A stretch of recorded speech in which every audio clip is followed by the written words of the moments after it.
श्रीमन्महागणाधिपतये नमः।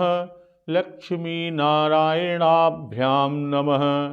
उमामहेश्वराभ्यां नमः। वाणीहिरण्यगर्भाभ्यां नमः। शचीपुरन्दराभ्यां नमः। मातापितृचरणकमलेभ्यो नमः।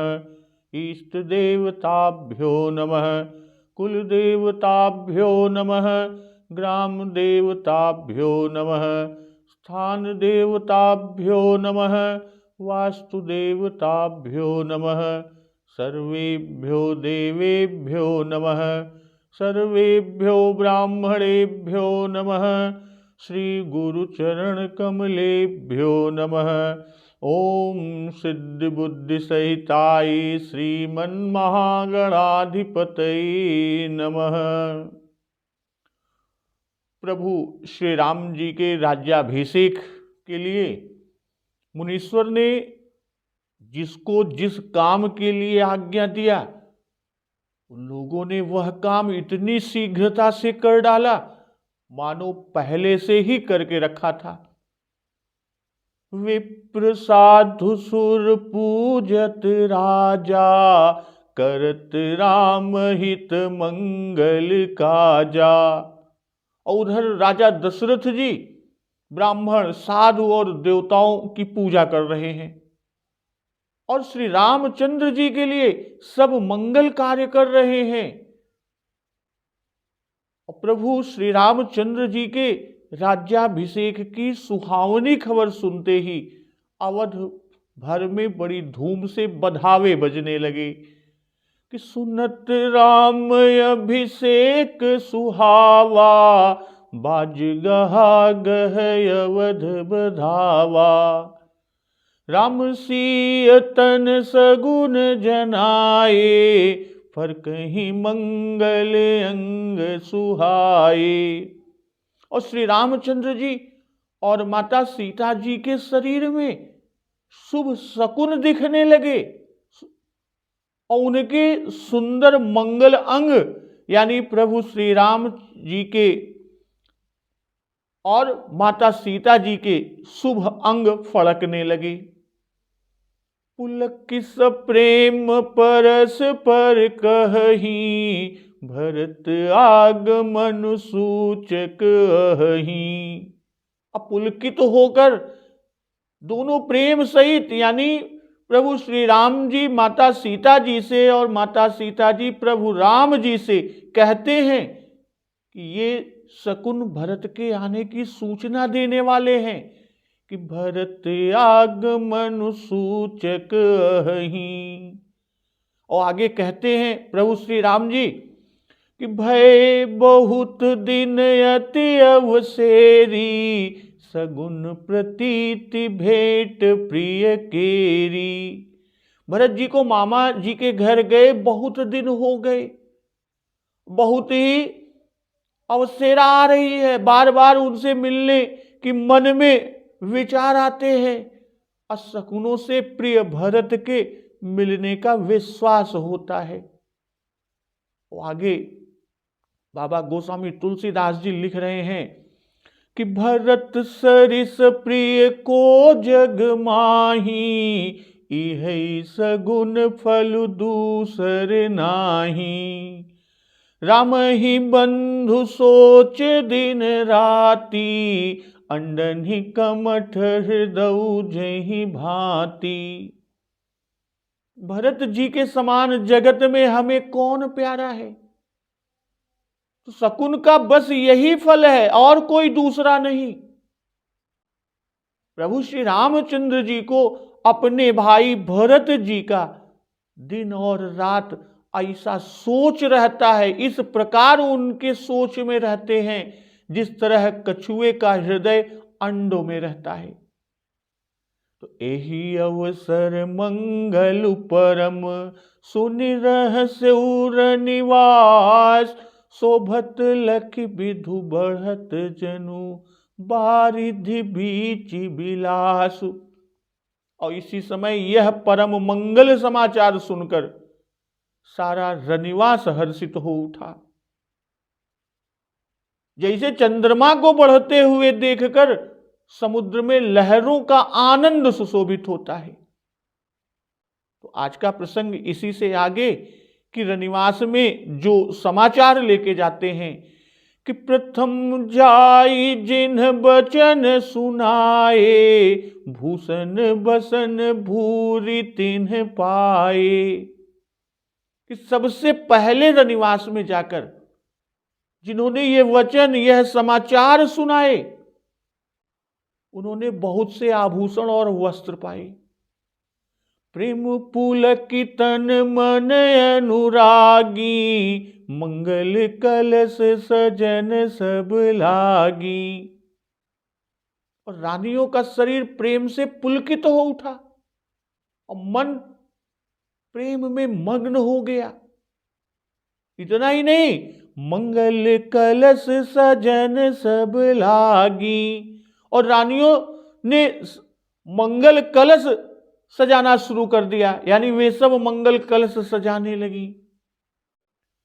तो चौके चारु सुमेत्रा पूरी, मणिमय विविध भांति अति रूरी।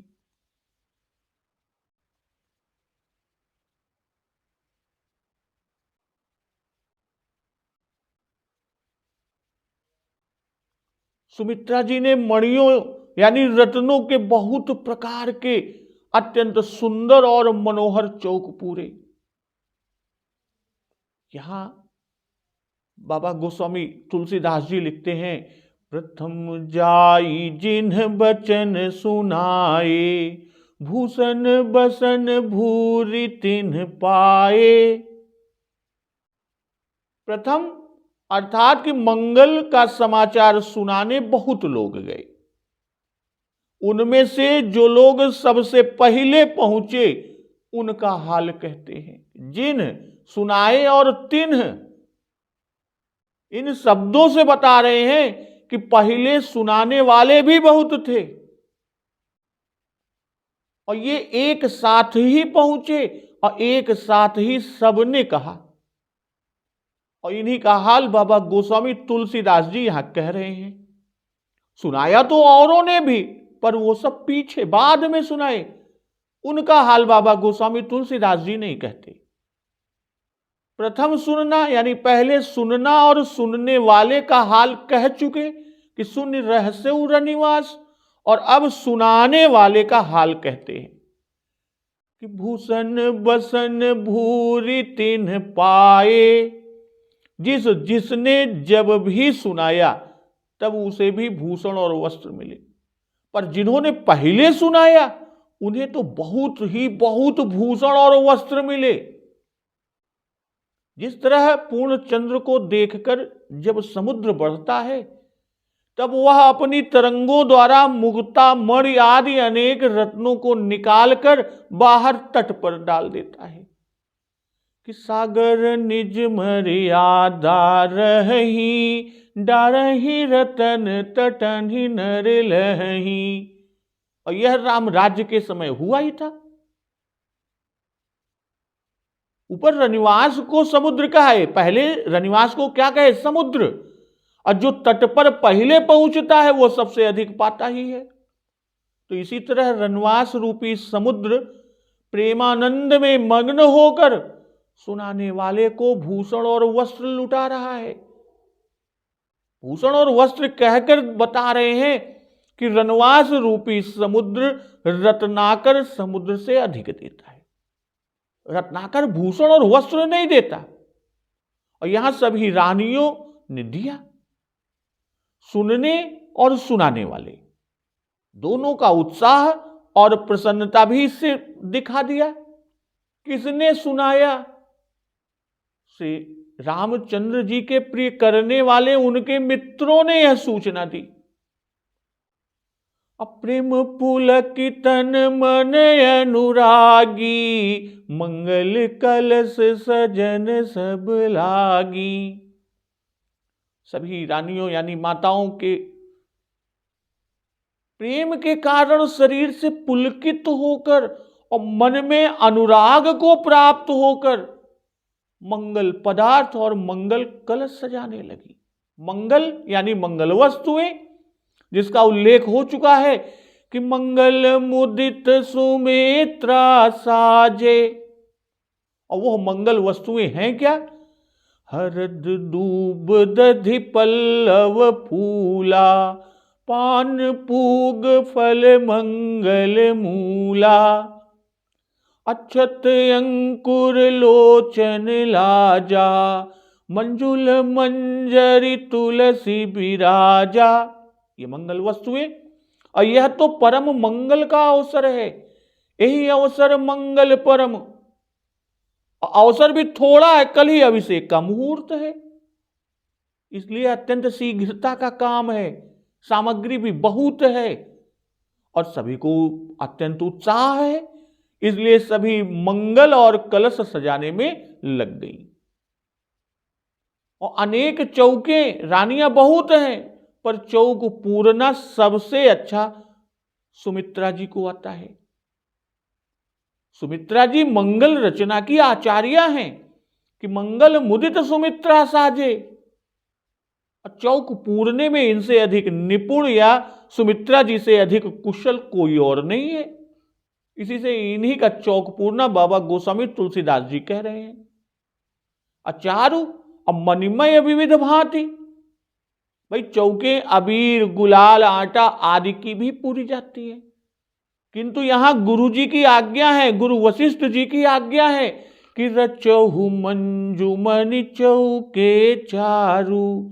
तो उसी आज्ञा को यहां पर पूरा करता हुआ दिखा रहे हैं। अवध मिथिला में प्रायः मणिमय चौके ही पूरी जाती रही हैं, और गुरु जी ने चौके चारू कहा, और उसी के अनुकूल यहां अतिरूरी और विविध से कि अनेक चौके सुमित्रा जी ने पूरी, और जितनी हैं उतने प्रकार की हैं। गज मुक्ता आदि की सुंदर मांगलिक मणियों से चौके पूरी गई हैं। बीच बीच में पीत लाल हरित श्याम आदि रंग बिरंग की मणियां लगाई गई हैं। कोई किसी मणि की बनी, कोई किसी मणि की, कोई कई एक मणियों से रची गई। तो अतिरूरी अर्थात बनावट की सुंदरता बाबा गोस्वामी जी ने कहा। अब यहां एक शंका कि गुरु जी की आज्ञा का जो क्रम है, उन्होंने जो आज्ञा दिया उसका क्रम कि रचहु मंजुमनि चौके चारू, और फिर ध्वज पताक तोरण कलश, तब सजहु। तो गुरु जी ने पहले चौके पूरने की बात कही, पीछे कलश सजाने की, किंतु यहां तो पहले मंगल कलश का सजाना बाबा जी कहकर तब सुमित्रा जी का चौके पूरना कहे। तो यह क्यों? तो इसका समाधान कुछ इस प्रकार कि श्री सुमित्रा जी मंगल रचनाओं की आचार्य है। जैसा बाल कांड के दोहा 346 में कि मंगल मुदित सुमित्रा साजे, पहले कहकर तब मंगल सकल सजहि सब रानी। तो पहले सुमित्रा जी ने सजाना प्रारंभ किया, तब और भी सब उसमें लग गई। यहां गुरु जी की आज्ञा है मंजू मणिमय चारू, चौके पूरी जाएं। इससे सब चौके इन्होंने पूरी, क्योंकि इतनी सुंदर दूसरा कोई कर ही नहीं सकता, दूसरी रानी बना ही नहीं सकती।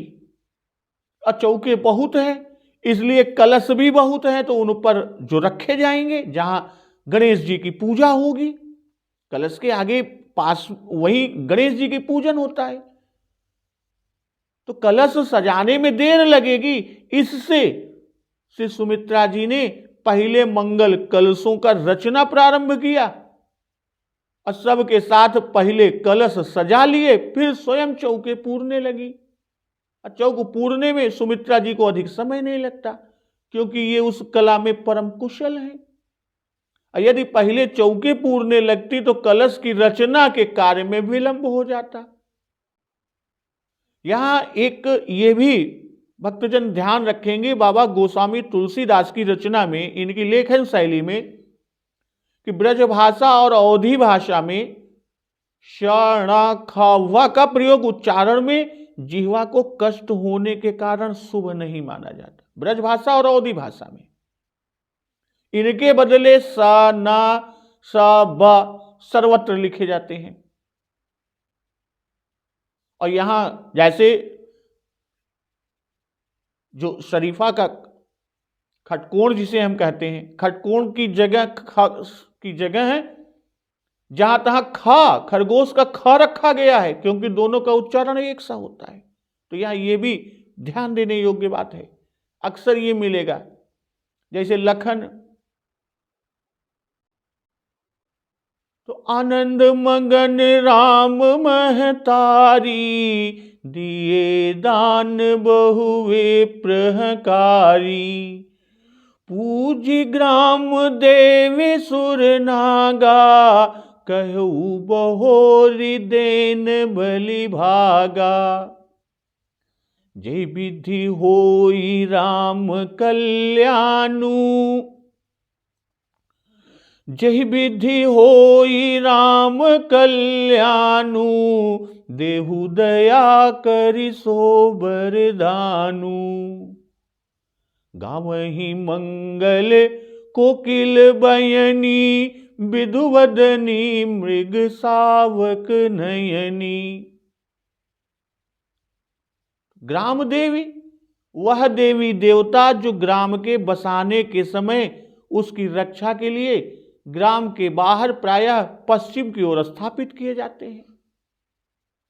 और श्री अयोध्या जी में इसी तरह का एक चुटकी देवी का स्थान कहा जाता है। सुर यानी सुरा पीने वाले देवता, और ये स्वर्ग के देवता हैं। और नाग, पूजी ग्राम देवी सुर नागा, नाग किन्नर नाग सिद्ध गंधर्वा, अदेव धनुज नर नाग मुनि। भाई शिव संहिता और राम तापनी योपनिषद में वर्णन है नाग का, तो इनका कुल अष्टकुल कहा जाता है। तापनी में 12 कहे गए हैं। और ये श्री हरि मंदिर के द्वारपाल कहे जाते हैं। और इनका पूजन यज्ञ आदि शुभ कार्यों में अवश्य होता है। भक्तमाल में नाभा दास जी ने भी इनकी वंदना की है और ये मांगलिक समझे जाते हैं। तो ये हैं कौन? ये एलापत्र जी, अनंत जी यानी शेष, पद्म जी, शंकु जी यानी शंख, अशुकंबल जी, वासुकी जी, करकोटक जी और तक्षक जी, ये अष्टकुल कहे गए हैं। तो नाग से अष्टकुल नाग देवों का यहां बोध होता है। इसमें शेष जी भी आ जाते हैं। और मंगल कार्यों में जो पूजन का विधान है उसको भी हानि नहीं पहुंचती, किंतु उसकी भी पूर्ति हो जाती है। अब बलि भागा, देवताओं का यज्ञ का भाग, कहो बहोरी देन बलि भागा। तो यहां बलि भागा देवताओं का यज्ञ का भाग। भाई जैसे अधिकारी देवता होते हैं वैसा ही यज्ञ का भाग उनको मिलता है, यानी उसी अनुपात में। और हव्य देवताओं के भाग के लिए और कव्य पितृगण के भाग के लिए प्रयुक्त होता है। पूजा भेंट की वस्तु, उपहार, पूजा की सामग्री व उपकरण देवता का भाग, भक्ष्य अन्न या खाने की वस्तु। यहां बाबा गोस्वामी दास जी कहते हैं कि आनंद मगन राम महतारी, दिए दान बहुवे प्रहकारी। श्री रामचंद्र जी की माता कौशल्या जी आनंद में मग्न है।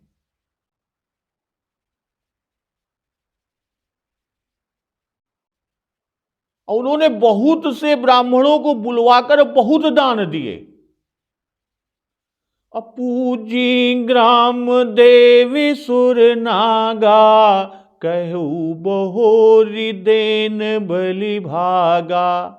और कौशल्या जी ने ग्राम देवी, देवताओं और नागों की पूजा की और पुनः बलि भाग देने को कहा, अर्थात कार्य सफल होने पर फिर से पूजा की मनौती मानी। अजहि विधि होई राम कल्याणु, देहु दया करि सो वरदानु। अब पूजा करके वर मांगती हैं क्या कि जिस प्रकार प्रभु श्री रामचंद्र यानी माता कौशल्या जी कहती हैं अपने पुत्र के लिए, जो परम ब्रह्म के अवतार हैं, उन श्री रामचंद्र जी के कल्याण के लिए कि श्री रामचंद्र जी का कल्याण हो, वही वरदान दया करके मुझे दीजिए। गावहि मंगल कोकिल बयनी, विधु बदनी मृग सावक नयनी। कोकिल सी रसीली मीठी वाणी वाली, चंद्रमुखी और हिरण के बच्चों की सी आंखों वाली स्त्रियां मंगल गान कर रही हैं। तो आनंद मगन राम महतारी, दिए दान बहुवे प्रहकारी। सब रानियों का आनंद कहकर सबसे पृथक अब कौशल्या जी के आनंद को बाबा जी कह रहे हैं। परम मंगल सुनकर सब रानियों को हर्ष हुआ, सुन रहस्य रनवास। और कौशल्या जी तो प्रभु श्री राम जी की निज माता हैं, इसलिए ये तो आनंद में ही डूब गई, मग्न हो गई। अर्थात कौशल्या जी को सबसे अधिक आनंद हुआ। इससे इन्हें दान देना, देवी देवता और नागों का पूजन ही रुचि कर रहा, उसी में रुचि लगी रही। सभी रानियां मंगल सजाने लगी, सुमित्रा जी चौके पूरने लगी, किंतु कौशल्या जी ने बहुत से ब्राह्मणों को बुलवाया और दान देने लगी। अन्य रानियों ने तो केवल मंगल समाचार सुनाने वालों को ही बख्शीश दिया, उनको ही उपहार दिया। भाई सब रनवास को समाचार मिला, सब हर्षित हुई, मंगल सजाने लगी और कौशल्या जी को सबसे अधिक आनंद हुआ। पर कैकेयी जी को खबर ही ना हुई, किसी ने उनसे समाचार ही नहीं कहा। तो यही विघ्न के प्रवेश का दरवाजा है। और यही बात मंथरा आगे कैकेयी जी से कहेंगी कि भयउ पाख दिन सजत समाजू, तुम पाई सुधि मोहि सन आजू। इसी को हर इच्छा कहेंगे। नहीं तो उन्हें खबर होती तो वे भी मंगल कार्य में सबसे आगे सम्मिलित होती। कैकेयी जी को तो राम प्राण से भी प्यारे थे, पर लीला प्रभु की कैसे बनती। सखी सहेलियां और नगर की स्त्रियां रनवास में बधाई देने आती हैं, निछावरे पा रही हैं, परंतु कैकेयी जी के महल में यह स्त्रियां नहीं जाती। तो यह प्रभु की लीला ही तो है। इधर कौशल्या माता पूजी ग्राम देवी सुर नागा, कहू बहोरी देन बलि भागा। 3 नाम देकर 3 लोकों के देवताओं की पूजा को दिखा रहे हैं। ग्राम देवी मर्त्यलोक की, सुर स्वर्ग लोक के और नाग पाताल लोक के। और कहती क्या है, कहू बहोरी देन बलि भागा। भाई स्त्रियों में मानता मानने की रीति है, जैसा उल्लेख कि पति देवर संग कुशल बहोरी, आई करो जेहि पूजा तोरी। तो वैसे ही कौशल्या जी कहती हैं, कार्य सिद्ध होने पर मैं तुम्हें पूजा दूंगी। बलि यानी पूजा, कि बलि ही पूजा उपहार कह। तो भाग शब्द के द्वारा बता रहे हैं कि पृथक पृथक सबकी पूजा दूंगी। देवताओं को बलि का भाग यानी पूजा का भाग बहुत प्रिय है, इसलिए कहती हैं कि हम दूसरी बार फिर पूजा देंगी। और जिसमें माता जी का, कौशल्या जी का ये भाव कि जिससे उसकी लालच में वे सब कार्य सिद्ध कर दे। स्त्रियां ग्राम देवी, ग्राम देवता, नाग की बाबी की पूजा किया करती हैं, इसी से रानियों का इनका पूजन करना लिखा। अब पुरुष साधु ब्राह्मण यज्ञ के देवताओं की पूजा किया करते हैं, इसलिए राजा का विप्र साधु सुर की पूजा करना कहा। भाई राजा को विप्र साधु सुर की पूजा योग्य और स्त्रियों को ग्राम देवी की पूजा के योग्य। तो यहां 3 प्रकार के देवताओं की पूजा की गई। विप्र और साधु सतोगुणी है, सुर रजोगुणी और ग्राम देवी ग्राम देव तमोगुणी। तो इनकी पूजा में अनेक जीवों का बलि प्रदान होता है। अब वाल्मीकि जी लिखते हैं कि राज्याभिषेक का प्रिय संवाद पाने पर कौशल्या जी आनंद में मग्न हो गईं। देव भवन में बैठी देव आराधन करने लगी। अब प्राणायाम द्वारा जनार्दन पुरुष का ध्यान कर रही हैं। आंख खुलने पर उन्होंने श्री रामचंद्र जी से कहा कि पुंडरीकाक्ष भगवान की मेरी आराधना सफल हुई। अध्यात्म रामायण में लिखा है, श्री राम जी के अर्थ सिद्धि निमित्त कौशल्या जी ने लक्ष्मी जी की पूजा की और विघ्न निवारण हेतु दुर्गा जी की पूजा की। बलि ही पूजा उपहारे च प्रसिद्ध धातु है और बलि का अर्थ विश्वकोश में कुछ इस तरह से है कि बल्यते दीयते इति बलदाने सर्ग धातुभ्यो इन उण, यानी राज कर उपहार भेंट पूजा की सामग्री, वह सामग्री जिसे देवताओं को पूजा जाता है। किसी देवता की प्रधान पूजन योग्य सामग्री जैसे सूर्य को गुणभेदन, चंद्रमा को घृत दुग्ध, मंगल को पावक यानी जाऊरी, बुध को क्षीरात्र, बृहस्पति को दध्योदन, शुक्र को घृतोदन, शनि को खिचड़ी, शिव जी को अक्षत, इंद्र को अपूप यानी मालपुआ और विष्णु जी को हविष्यान्न। धान की खील और दुग्ध नाग पूजा की सामग्री है और अयोध्या की ग्राम देवी लक्ष्मी जी हैं, जिनकी पूजन सामग्री प्रधानतया रोरी, कमल पुष्प, तिल और गुड़ आदि है। और मनाती क्या है कि जहि विधि होई राम कल्याणु, देहु दया करि सो बरदानु।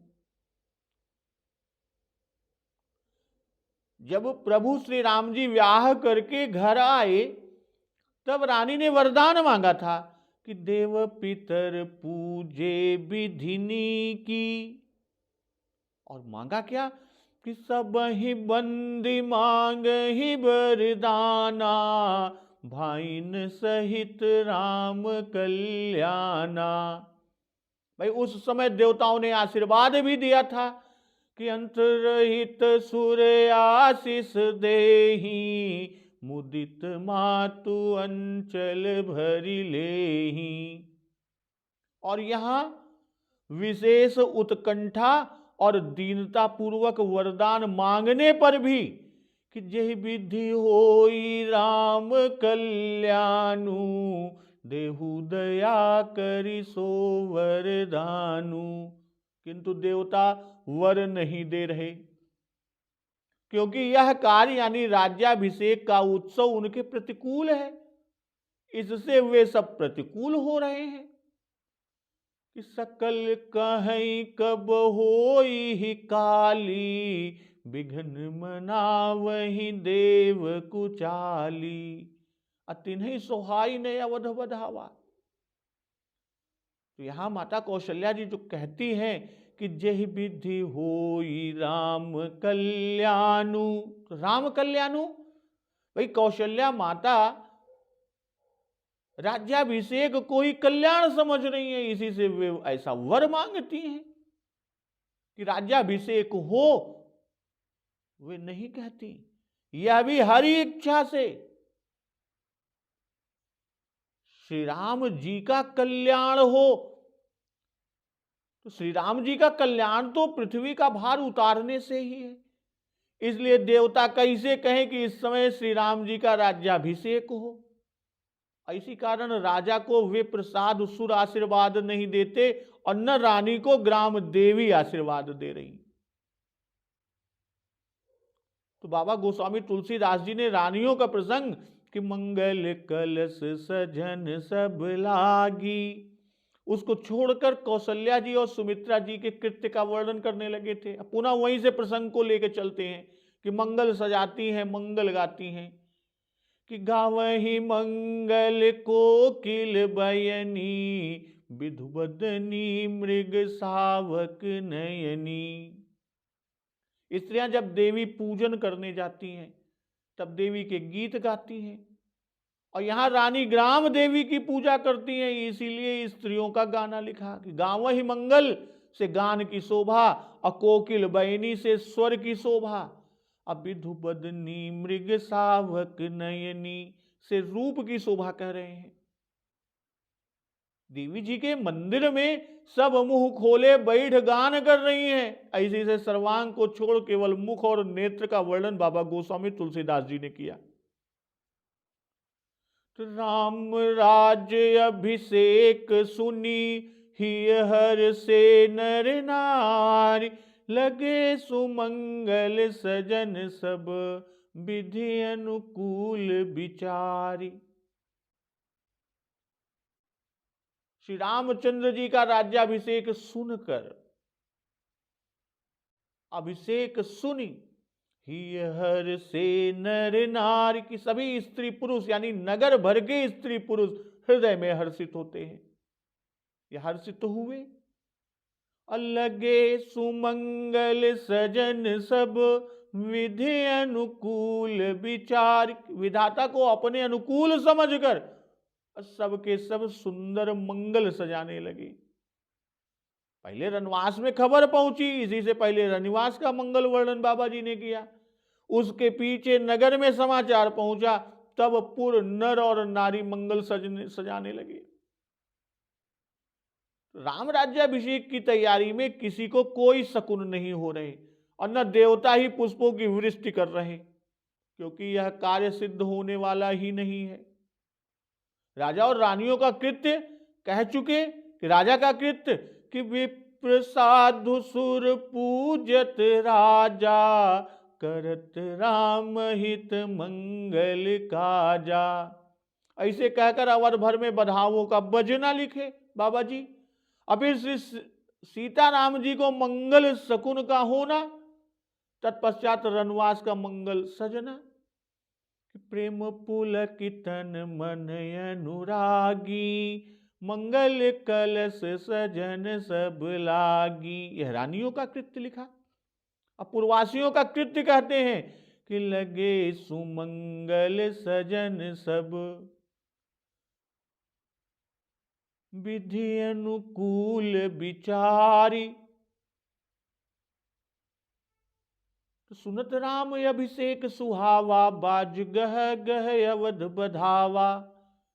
तो यहां से कि विधि अनुकूल विचार, विधाता तो प्रतिकूल हो रहे हैं, पर इन सब के हृदय में अभिषेक की पूर्ण अभिलाषा तो थी ही, और उसी की खबर अब सुनी कि मुहूर्त भी निश्चित हो गया, और वो भी मुहूर्त कब का, कल होगा। इससे उनका ऐसा अनुमान करना कि भूत भावन भगवान शिव शंकर महेश जी को हम मनाते थे और उन्होंने हमारी सुन ली और राजा को इस कार्य की प्रेरणा की, इससे विधाता अवश्य अनुकूल समझ पड़ते हैं, जान पड़ते हैं। तो तब नर नाह वशिष्ठ बुलाए, राम धाम सिख देन पठाए।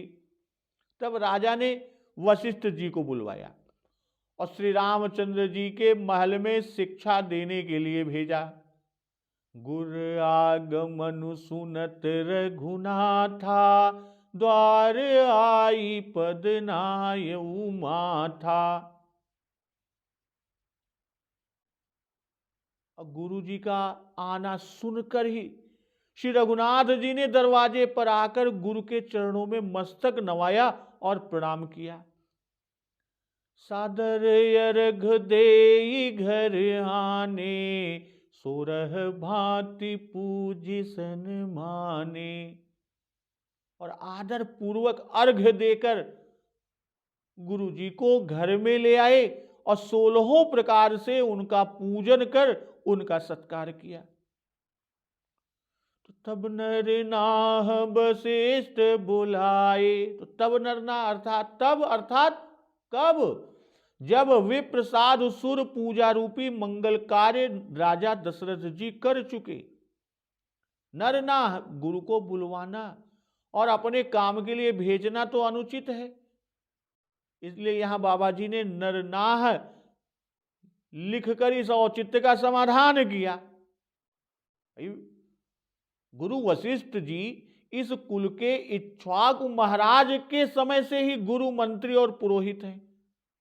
भाई मंत्री का काम पड़ता है, बुलाए जाते ही हैं, क्योंकि मंत्रियों से राज्यसभा में ही सम्मति ली जाती है। तो मंत्री की हैसियत से बुलाना कोई अयोग्यता नहीं। ये पुरोहित भी हैं गुरु जी, और यह स्वयं वशिष्ठ जी ने कहा है कि उपरोहित्य कर्म यति मंदा, जब न लेऊं मैं तब विधि मोही। 2 बार, और फिर कि कहा लाभ आगे सुत तो ही। अब वाल्मीकि जी ने इस प्रसंग में वशिष्ठ जी को पुरोहित विशेषण दिया। पुरोहितम समाहूय वशिष्ठम मिदम ब्रवीत।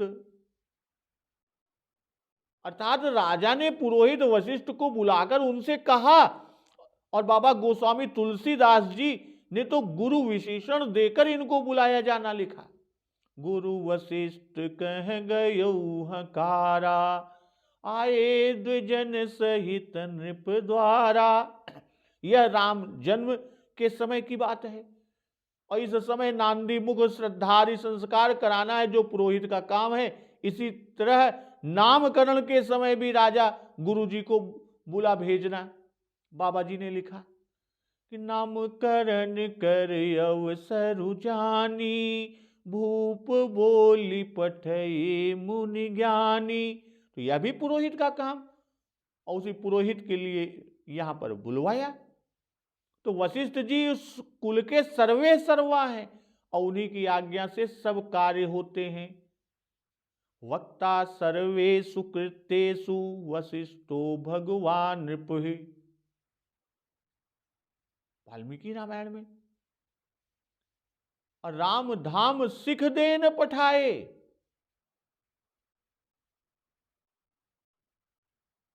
राम धाम यानी कनक भवन है।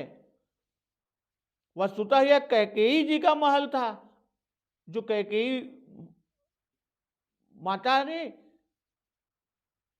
श्री सीता जी को मुंह दिखाई की रस्म में दिया। भाई पहली पहल दुल्हन को देखते हैं, बहू को देखते हैं, तो वो नेग होता है मुंह दिखाई का। वह राजमहल यानी कनक भवन को दिया। और इस महल के बाहर 3 पौड़ियां व परकोटे थे, और चौथे में वह भवन था। इसके भीतर अनेकों सतमहले भवन बने हुए थे। कैलाश के समान आभा युक्त, स्वच्छ और ऊंचा था। इंद्र और कुबेर के भवनों के समान मनोहर, दीप्तिमान, समृद्धवान, प्रखर तेज से युक्त था। और सिख देन पठाए। किस लिए पठाए? सिख देन पठाए।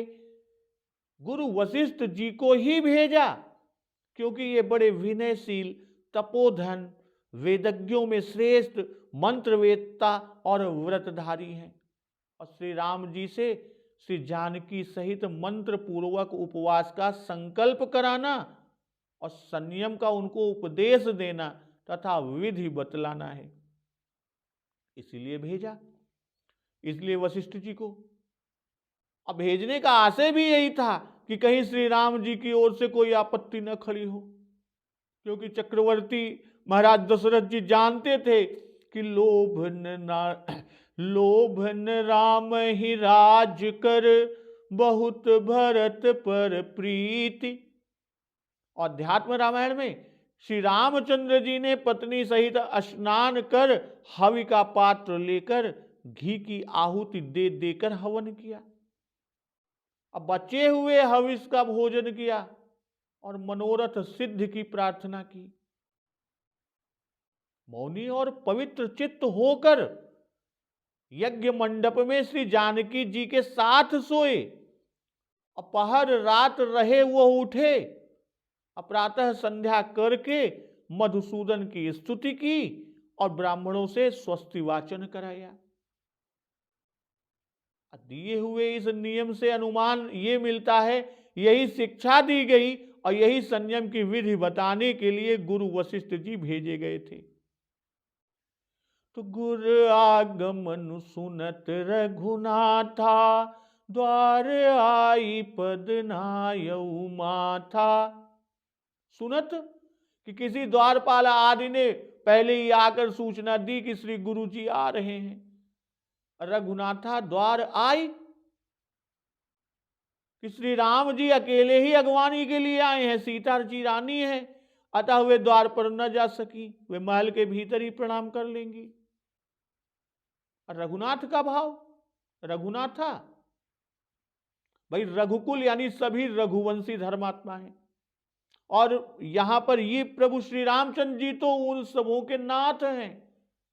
इसी से इन्होंने गुरु का बड़ा आदर किया, गुरु को आगे जाकर मिले और प्रणाम किए, यही आदर है। प्रभु श्री राम रघुकुल के नाथ हैं, इनका अवतार ही धर्म रक्षा के हेतु हुआ है, तब ये क्यों न धर्म का पालन करें। द्वार पर आकर गुरु जी को प्रणाम किया। सादर अर्घ देई घर आने, सोरह भांति पूजी सन माने। सादर से पाद्य यानी पावने देते हुए। जो वाल्मीकि जी ने लिखा कि हाथ से हाथ धर कर स्वयं उन्हें रथ पर से उतारा, वह भी सादर। भाई गुरु साक्षात भगवान है, इसलिए जैसे भगवान का खोटसोपचार पूजन होता है, ठीक वैसे ही गुरु जी की पूजा प्रभु श्री राम जी ने की। खोटसोपचार कि आसनम स्वागतम पाद्यम अर्घ माचिन आसनम स्वागतम पाद्यम अर्घम आचमनीयकम मधुपर्क आचमनम स्नानम वस्त्रम च भरणानि च सुगंधम सुमनो धूपम दीपम नैवेद्य वंदनम। ये खोटसोपचार के बारे में, अर्थात इसके 16 अंग हैं। स्वागत यानी आवाहन, अर्घ्य, पाद्य, आसन, आचमन, मधुपर्क, स्नान, वस्त्राभरण, यज्ञोपवीत, गंध, धूप, दीप, नैवेद्य, तांबूल, परिक्रमा और वंदना। ये खोटसोपचार के 16 अंग हैं। अब गुरु जी की आज्ञा हुई थी कि पूजहु गणपति गुर कुल देवा। इनमें से साधु और सुर की पूजा राजा दशरथ जी ने की, और ग्राम देवी देवता नागों की पूजा रानी जी ने किया। और रही गुरु जी की पूजा, सो उसकी पूर्ति अब प्रभु श्री रामचंद्र जी ने कर दी। तो गहे चरण सिय सहित बहोरी, बोले राम कमल कर जोरी। सेवक सदन स्वामी आगमनु, मंगल मूल अमंगल दमनु। तदपि उचित जन बोली सप्रीति, पठई काज नाथ यसी नीति। प्रभु ततजि प्रभु कीन्ह सनेहु, भयउ पुनीत आजु यह गेहू। आयसु होई सो करऊ गोसाई, सेवकु लहई स्वामी सेवकाई। खोटसोपचार पूजन किया और फिर श्री सीता जी सहित श्री रामचंद्र जी ने गुरु जी के चरण पकड़े और उनको प्रणाम किया और कमल के समान दोनों हाथ जोड़कर बोले,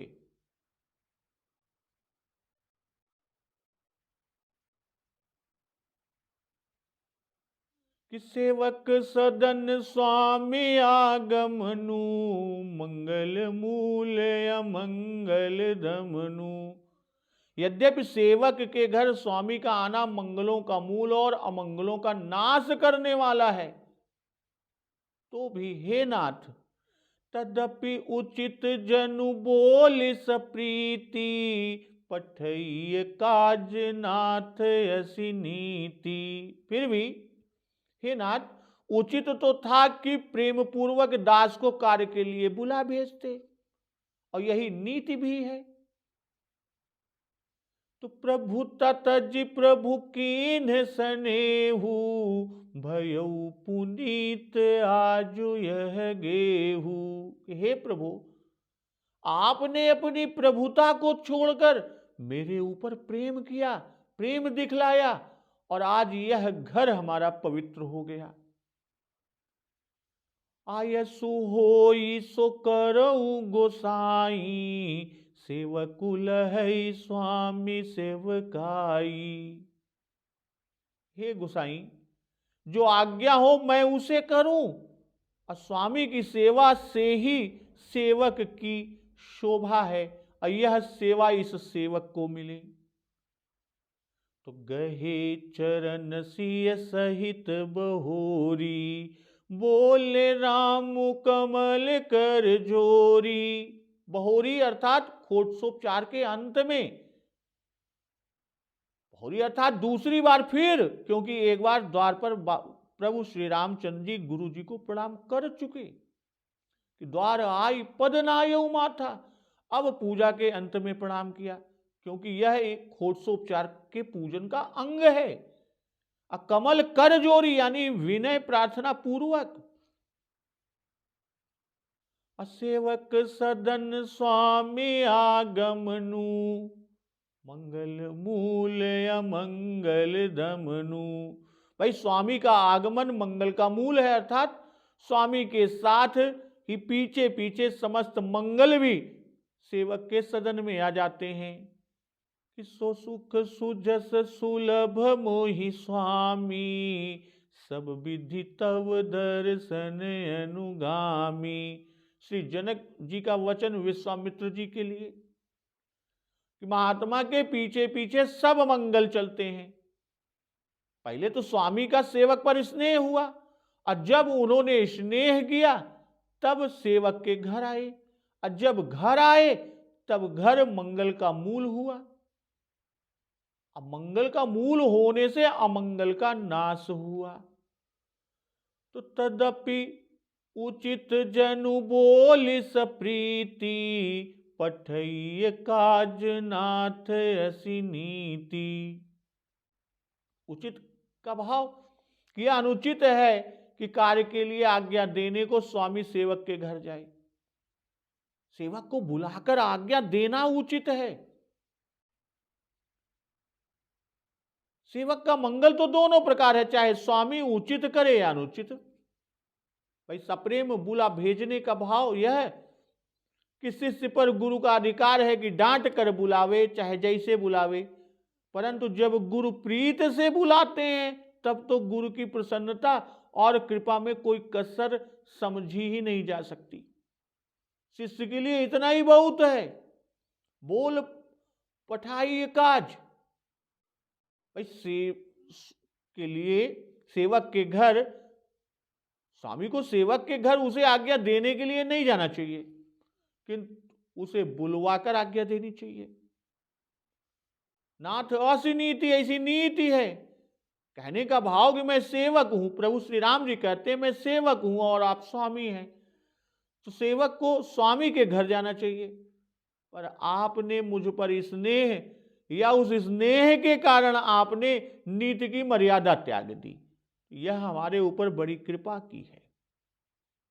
कि प्रभु ततजि प्रभु कीन्ह सनेहु, भयउ पुनीत आजु यह गेहू। भाई, अपना बड़प्पन त्याग कर सेवक पर गुरु वशिष्ठ जी ने स्नेह किया। कहने का भाव कि प्रभुता स्वामी को सेवक के घर जाने से रोकती है। मन में विचार होता है, हम स्वामी होकर सेवक के घर कैसे जाएं? उस ख्याल को छोड़कर आपने मुझ पर कृपा किया, अर्थात यह विचार न करके कि राम आपका शिष्य है, आपने वात्सल्य भाव को प्रधान रखा और शिष्य के घर पधार कर जाकर उसको पवित्र किया। तो प्रभुता, वशिष्ठ जी की प्रभुता का क्या कहना, क्योंकि वे अखिलेश्वर के भी गुरु हैं और इक्ष्वाकु कुल के तो आदि से गुरु हैं ही।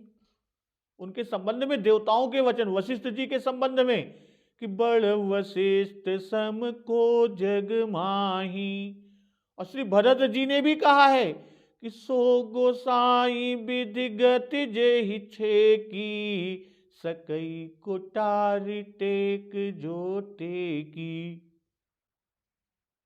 तो वशिष्ठ जी की निषाद राज से भेंट कि प्रेम पुलक केवट कही नामू, कीन्ह दूरी ते दंड प्रणामू। राम सखा ऋषि बर बस भेटा, जनुम ही लुटत स्नेह समेटा। रघुपति भगति सुमंगल मूला, नभ सराही सुर बर सही फूला। ऐसम निपट नीच को नाही, बड़ वशिष्ठ सम को जग माही। तो यही प्रभुता का भाव, अर्थात कहां आप ही से बड़े और कहां हम लोग। इसी प्रकार भरत निषाद जी के मिलन पर सुरगण प्रेम की प्रीति की प्रशंसा करते कि लोग सिहाई प्रेम कही रीति, और स्नेह प्रेम में मर्यादा प्रभुत्व इत्यादि का उल्लंघन तो हो ही जाता है, अवश्य ही होता है। अब बिना इसके मन में प्रेम कहां? भयउ पुनीत आज यह गेहूं, आज यह घर पवित्र हुआ।